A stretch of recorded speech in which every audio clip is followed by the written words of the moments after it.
Hello everyone, welcome to my YouTube channel. Kindly subscribe and support. 87% of the people are not watching my channel, but they are not subscribing. That is not a good sign, and I request you to subscribe. And let's discuss about the enforcement of design rights of module 5 today. So the enforcement of design rights, if you speak about, we just discussed about design rights. What are the design rights, and what power you will have, and what are the basic criteria that particular the product or the article it should have. Okay, it has to be what it should have some aesthetic value, it should be novel and original.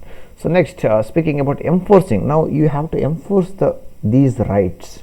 So once the applicant has applied, or you can say has been conferred with the rights over the specific design, when you apply for an application, he has the rights to sue the person. For example, he can be a natural or an entity, okay, if a pirated products of his registered designs are being used.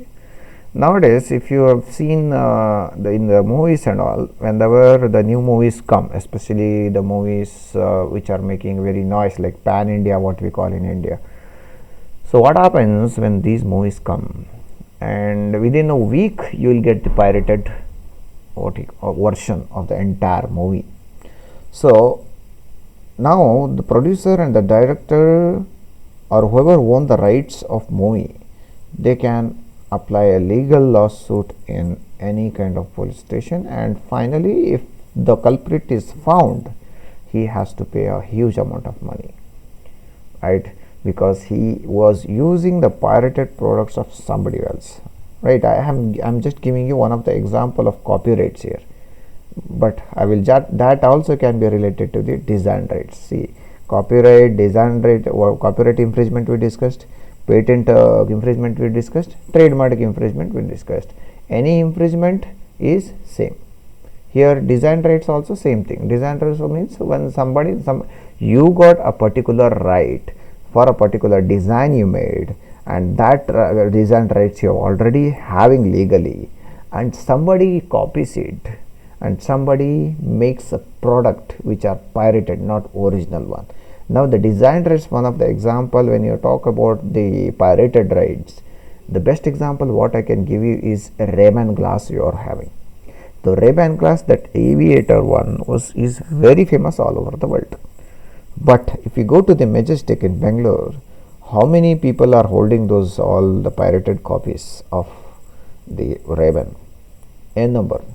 Ray-Ban can literally sue the people who are producing it, distributing it, selling it, the first copies also, because they will be called as pirated products. Whenever you see a pirated version of a movie, usually will not get the quality as much as it is. It will be blurry, and there will be a lot of sound in the theater because people have recorded in the theater. Similarly, first copies of the products like the Ray-Ban, or maybe what I am giving an example, or maybe there are some watches or perfumes. These are all small things which are actually used by the underdeveloped countries, okay, but they want to use it. They don't have so much money to pay, because the minimum cost of Ray-Ban comes minimum $7,800 to almost $100 to $200. That's the minimum cost. Whereas when you speak about the perfumes, it will be again same thing, $100 to $200 or $300, like Davidoff, or if you want to use Ferrari, or those kind of stuffs are there. And if you like this, there are many examples are there. But what happens when the mass community wants to have it, but they don't have money? So during that time, all these underdeveloped or the poor countries, they create the what you call the first copy, and most of the first copies are manufactured in the China, and that will be bought in India, and then or different countries, and then they will sell it as a first copy. And these first copies are nothing but what? They are pirated products. If at all the company wishes to sue them, they can sue, because legally they are having the design rights for whatever the product I have spoke till now. Understood?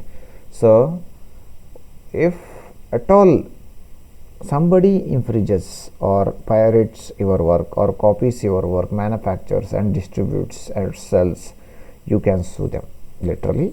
That's what the enforcement of design rights do. Now he can file an infringement case.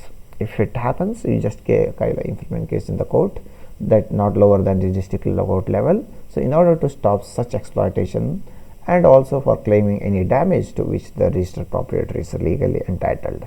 So any damage in the sense, imagine my particular product had got a mass what do you call, the customers in the Bangalore area, and since last 1 year I am not my products are not moving much.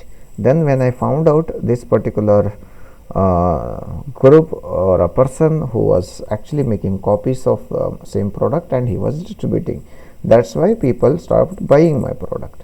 So or there was a what do you call, dilution. That was the reason which that is the loss, or you can say that is the damage which occurred to me. So legally so and so much damage happened. So now whenever the lawsuit is filed, whoever is the culprit, he has to pay all that damage whatever he has caused to a particular design. Now the court will ensure that the first, that design of the act, said act is registered under the Design Act, that is 2000, whether it is registered or not. So if the design is found not registered under the act, that is Design Act of 2000, then gone. You will not take legal action against the infringer. If at all your design rights is registered, then it will take an action. If at all it is not registered, then how can it take? Legally it cannot. Next, if the infringer is found guilty of a piracy, okay, if he finds guilty or infringement, then the court can ask to pay him 50,000 rupees damage in respect of infringement of one registered design. This is only for one particular design. How much? 50,000. Okay, so that was the different, the fine is involved. The only thing is you need to register it. If it is not registered under the Design Act of 2000, you cannot go, the court cannot enforce it. So enforcement of design requires registration. Okay, so that's it. Next topic we are having non-protectable industrial design, like how we have discussed about non-protectable patents, copyrights and trademarks. Similarly, we are having non-protectable industrial designs.